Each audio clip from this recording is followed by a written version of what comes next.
Erech, Eridu, Ur of the Chaldees, these were the first cities of the world. For here in Iraq, men first began to build and to create a settled way of life. Here were the very beginnings of civilization. The splendor of Babylon is gone, and with it the glories of Assyria. But when you look at the ancient walls of Babylon, with their wonderful animals carved in brick, which in a miraculous way have survived the centuries, you begin to understand the magnificence of Iraq's heritage.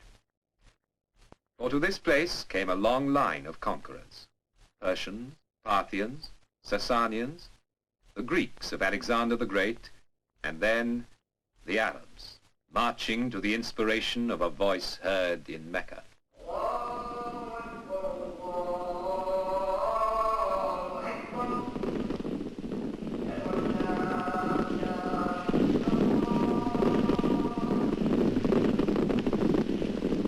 Here, beside the waters, in a land made fertile with irrigation, the life of Islam flourished for more than 600 years. It was a time of peace and learning, amid the gracious life of the Arabian Nights, when the lovely Scheherazade spun her tales before her king. Then, in our own Middle Ages, the Mongol hordes swept over this land in a tempest of destruction.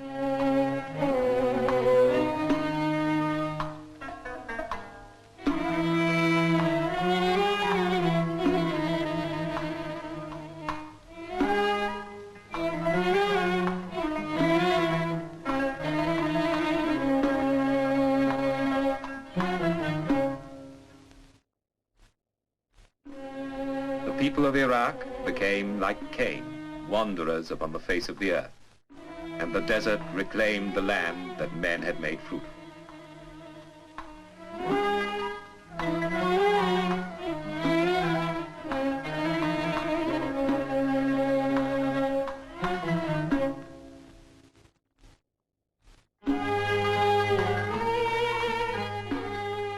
But in the dark ages that followed, the people of Iraq survived, sustained by the bond of a common religion, their faith in Islam.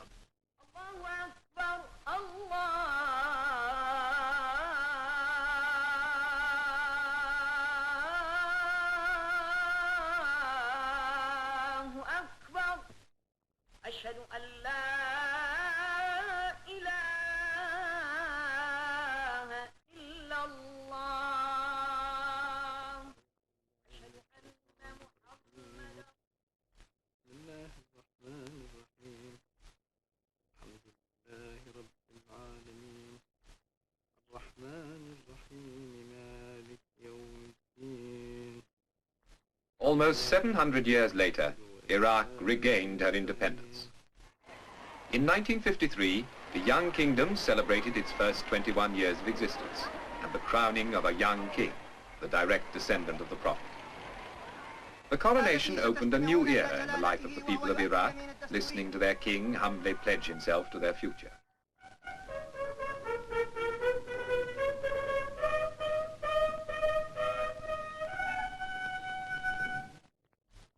أقسم بالله أنني أحافظ على أحكام القانون الأساسي واستقلال البلاد والإخلاص للأمة والوطن.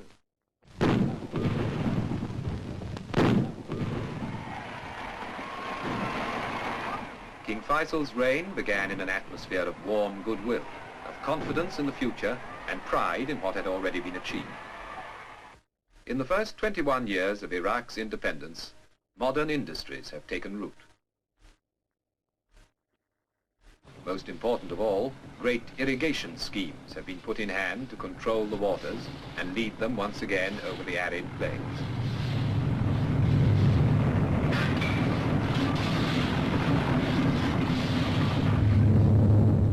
Iraq's other great natural wealth is oil, untapped until this century. But now her oil fields are being continuously developed, and the revenue from this new wealth is being used to create more wealth for the betterment of the country.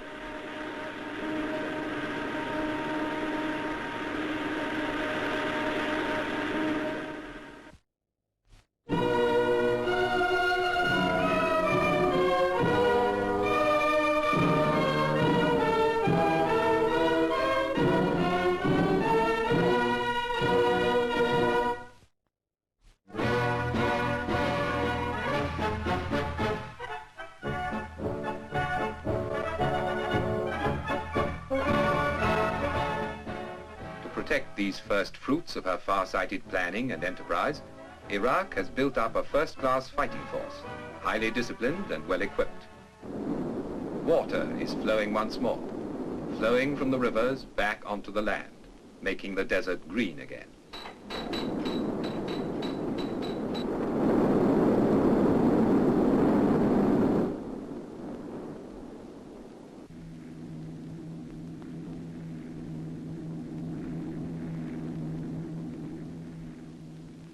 Agriculture is thriving.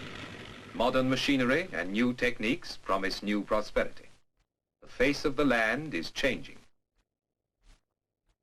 For Nebuchadnezzar, the eternal fires of Baba Goga, the burning fiery furnace of the Old Testament story, were evidence unread of the dark seas sleeping beneath his kingdom. Today, her revenues from oil are helping Iraq to lay the foundation for a new standard of well-being for all her people.